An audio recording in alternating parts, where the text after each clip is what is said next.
Oh man, थोड़ा जल्दी चलो ना तुम। साहब कैसे चले, ये ट्रैफिक तो देखो, अब ये कार है उड़कर तो नहीं जाएगी। वो तो मुझे भी पता है, मगर तुम फटाफट चलने की कोशिश करो। शिट यार, ये मुंबई का ट्रैफिक भी ना, मेरी ट्रेन मिस हो जाएगी।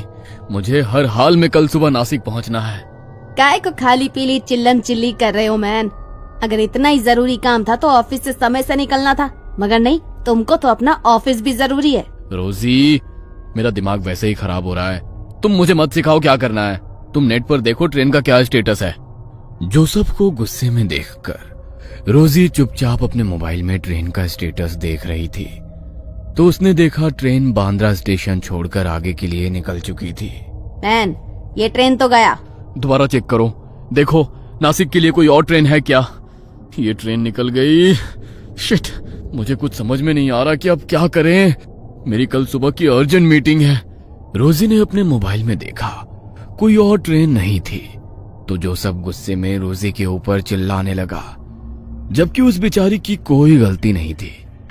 उन दोनों को लड़ते देख ड्राइवर, जो अब तक उन लोगों की बातें सुन रहा था, बैक व्यू मिरर में देखते हुए बोला, एक बात बोलूं साहब? अब तू भी बोल ले। प्लीज जोसेफ, काम डाउन, एक बार सुन तो लो वो क्या कह रहा है। जोसेफ गुस्से में ड्राइवर की तरफ देख रहा था। ड्राइवर ने धीरे से डरते हुए कहा, साहब, आपकी बुकिंग बांद्रा स्टेशन की है। वहां पहुंचने के बाद आप एक बार पेमेंट कर देना, उसके बाद मैं अपना जीपीएस ट्रैकर बंद करके आपको नासिक ले चलूंगा। अभी 1 बज रहा है, सुबह के 5, साढ़े 5 बजे तक हम लोग नासिक पहुंच जाएंगे। आज यू मैड? पूरी रात कार का सफर बहुत थकाने वाला होता है, और उसमें रिस्क भी तो है। तुम दिन भर से गाड़ी चला रहे हो, थके हुए होंगे ना। रे बाबा, रात को सफर नहीं करेंगे। वैसे तुम्हारा आइडिया अच्छा है, और मेरे पास कोई ऑप्शन नहीं है। मैं आगे बैठता हूँ, गाने सुनते हुए चलेंगे। जब तुम्हें थकान लगे तो थोड़ी देर गाड़ी मैं चला लूंगा। जोसेफ, वो जीपीएस ट्रैकर बंद करने को कह रहा है। किसी को क्या पता कि हम लोग इसके साथ ट्रेवल कर रहे हैं। कुछ ऊंच नीच हो गई तो क्या होगा? वैसे भी आजकल कितने सारे केस सुनने में आते हैं। तुम जरा ये क्राइम पेट्रोल देखना बंद करो।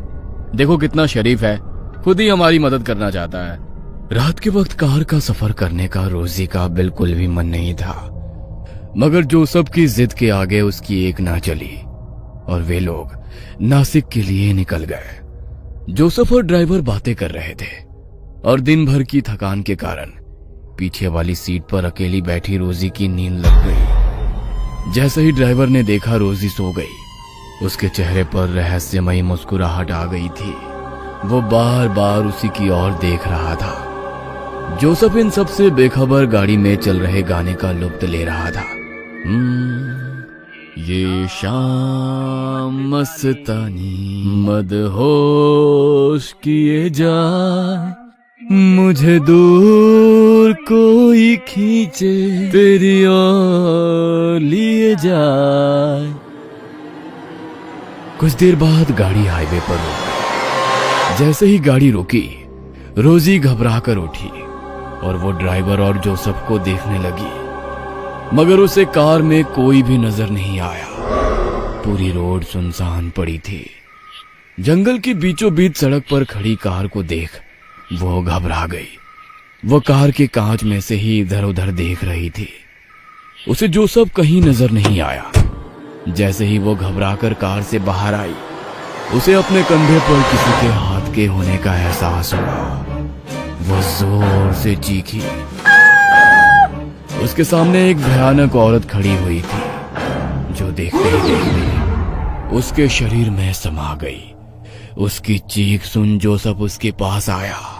क्या हुआ? जोसेफ तुम कहाँ थे? वो औरत कहाँ गई? कौन औरत? यहाँ तो कोई नहीं है। अरे हम वहाँ सामने चाय की गुमटी पर चाय पी रहे थे। तुम सो रही थी इसलिए तुम्हें नहीं जगाया। कहते हुए उसने चाय की गुमटी की तरफ इशारा किया, तो रोजी हैरान रह गई, क्योंकि थोड़ी देर पहले वहां पर कुछ भी नहीं था। पूरा रोड खाली था। अब अचानक से चाय की गुमटी और रिफ्रेशमेंट की शॉप कैसे आ गई? ये कैसे हो सकता है? यहाँ तो अभी कुछ नहीं था, अचानक से ये सब कुछ कैसे? क्या कैसे हो सकता है? जरूर तुमने कोई सपना देखा होगा। चाय पियोगी? फ्रेश लगेगा। जोसेफ उसे समझाने की कोशिश कर रहा था, मगर रोजी डरी हुई थी। उसने ना में सर हिला दिया। ड्राइवर वापस आकर ड्राइविंग सीट पर बैठा और रोजी की तरफ देखकर मुस्कुराया। रोजी को उसका यूं मुस्कुराना अच्छा नहीं लगा। ड्राइवर ने उसकी तरफ सुपारी का पैकेट बढ़ाया। ये लो, इससे तुम्हें नींद नहीं आएगी। जोसेफ के कहने पर बेमन से रोजी ने वो सुपारी अपने मुंह में डाली तो रोजी को तेज इत्र की खुशबू आई और उसे ऐसा लगा कि कोई उसके बगल में आकर बैठा है, मगर वहां पर कोई नहीं था। पूरी रात वो डरी सहमी बैठी रही। वे लोग सुबह सुबह नासिक पहुंच गए। देखिए, मैंने आप लोगों को सुरक्षित पहुंचा दिया।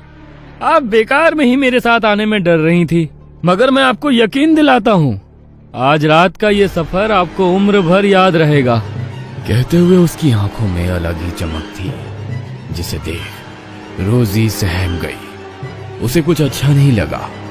वो अपना हैंडबैग कार से निकालने के लिए झुकी तो ऐसा लगा उसे कोई धक्का देकर कार से बाहर निकाला हो।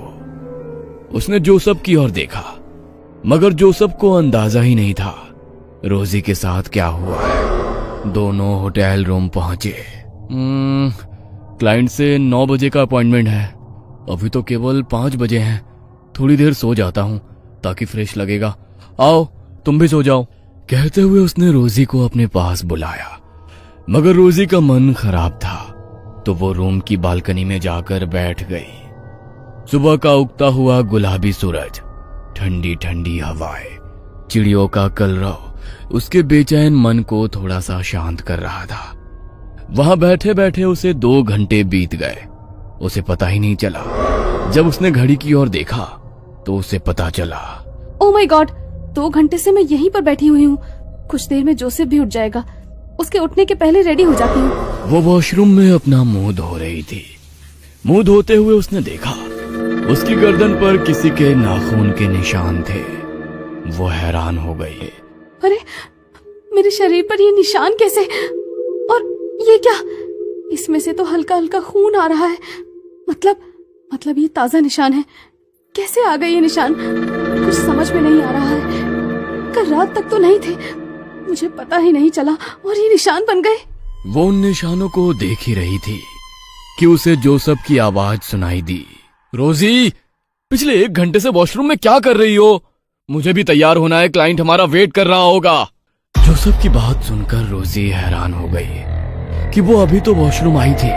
1 घंटा कैसे हो गया? वो केवल मुंह धोकर बिना नहाए ही वॉशरूम से बाहर निकल गई और ड्रेसिंग टेबल के सामने खड़े होकर अपने बालों को संवार रही थी। तभी जोसेफ रेडी होकर उसके पीछे खड़ा था। रोजी, क्या हुआ? तबीयत ठीक नहीं है क्या? पिछले आधे घंटे से देख रहा हूं तुम कांच के सामने केवल हेयर ब्रश लिए खड़ी हो। क्या हुआ है, बोलो। जोसेफ की बात सुनकर जैसे ही रोजी ने देखा, जोसेफ रेडी था, मगर रोजी का तैयार होना बाकी था। यहां तक कि उसने कपड़े भी नहीं बदले थे। उसे समझ नहीं आया कि केवल कांच के सामने खड़े खड़े इतना समय कैसे निकल गया। रोजी, तुम्हारी तबीयत ठीक नहीं लग रही है। शायद रात में ट्रैवल किया है, इसलिए तुम्हें अनईजी लग रहा है। नासिक पहुंचकर भी मैंने कहा था थोड़ी देर आराम कर लो, मगर तुम बालकनी में बैठी थी। अब ऐसा करो, तुम आराम करो, मैं क्लाइंट से मिलकर आता हूँ। कहते हुए जोसेफ रूम से बाहर चला गया। होटल के उस बड़े से कमरे में रोजी अकेली थी। वो अभी भी वही ड्रेसिंग टेबल के सामने बैठी थी। उसकी आंखों के नीचे काले घेरे नजर आने लगे। वो वहां से जैसे ही उठी, आईने में से एक हाथ बाहर आया और उसने रोजी का गला दबाया। वो डरते हुए पलटी। कौन है? कौन है यहाँ पर? कांच में उसे उसी भयानक औरत की शक्ल नजर आ रही थी जो उसे रास्ते में मिली थी। रोजी डरते हुए कांच से 2 कदम दूर हटी, मगर वो औरत रोजी के और करीब आ गई। कौन हो तुम? कल रात से मेरा पीछा क्यों नहीं छोड़ रही हो? चली जाओ यहाँ से, प्लीज चली जाओ। कहते हुए रोजी अपने आसपास रखे हुए सामान से उस औरत पर वार करने लगी, मगर उस पर उन वारों का कोई असर नहीं था। वो धीरे धीरे रोजी की तरफ आगे बढ़ रही थी। रोजी पलंग पर जा गिरी। वो भयानक औरत उसके सीने पर सवार हो गई। रोजी को लगा अब वो नहीं बचेगी। डरते हुए आंखें बंद कर ली, मगर कुछ देर बाद जब उसने आंखें खोली तो उसके आसपास खून ही खून फैला हुआ था। यह देख वो डर गई। उसके सीने पर सवार वो औरत कच्चा मुर्गा चबा रही थी।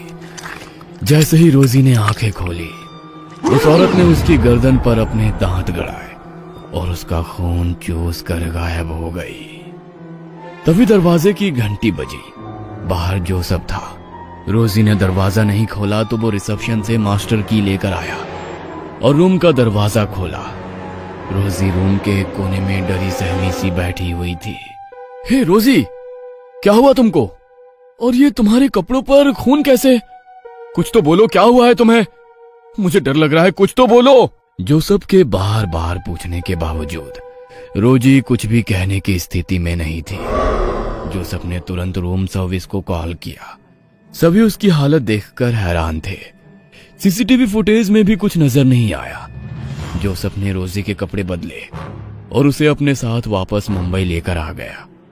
वो खून चूसने वाली चुड़ैल ब्लड सकर अब उसके साथ हर वक्त रहती। वो किसी को भी नजर नहीं आती, वो सिर्फ रोजी को ही नजर आती थी। रोजी उसके सामने आने के बाद अजीब व्यवहार करती थी। धीरे धीरे उसका शरीर सूखता जा रहा था। जोसेफ उसे लेकर कई डॉक्टर के पास भी गया, मगर किसी भी डॉक्टर के पास उसका कोई इलाज नहीं था। तब किसी ने उसे रोजी को चर्च ले जाने की सलाह दी। ब्लड सकर, ये क्या होता है? ये वो खून की प्यासी आत्माएं हैं जो अनंत काल तक इस धरती पर रहेंगे। उनकी मुक्ति संभव नहीं है। यह अपने शिकार को ना तो जिंदा रहने देती है, ना ही मरने देती है। इससे छुटकारा पाने का केवल एक उपाय है कि इसे किसी और के ऊपर छोड़ दिया जाए। फादर, ये क्या बात हुई कि अपनी परेशानी किसी और के ऊपर छोड़ दी जाए? यही इसका रूल है। किसी ने इसके ऊपर उसे छोड़ा है। दूसरी तरफ वो टैक्सी ड्राइवर अपनी बेटी के साथ डिनर कर रहा था। मैं बहुत खुश हूँ बेटा कि अब तू पूरी तरह से ठीक हो गई, वरना उस चुड़ैल ने तो तुझे कंकाल बना दिया था। उस रात वो मेम साहब के ऊपर मैंने तेरी कहते हुए वो मुस्कुराने लगा। जोसेफ आज भी रोजी की गिरती हालत से परेशान है। ब्लड सकर उसे ना ढंग से जीने दे रही है और ना मरने। जोसेफ का जमीर उसे किसी और के ऊपर छोड़ने की इजाजत भी नहीं दे रहा है। उस रात अनजान व्यक्ति के साथ किया गया रात का सफर जोसेफ और रोजी की जिंदगी में हमेशा के लिए दुख की लंबी रात बनकर आ गया। कहीं आप भी तो ऐसे किसी अनजाने सफर पर नहीं है? सावधान। हेलो दोस्तों, अगर ये स्टोरी आपको पसंद आई है तो ज़्यादा लाइक करें, शेयर करें और सब्सक्राइब करें my YouTube channel horror stories.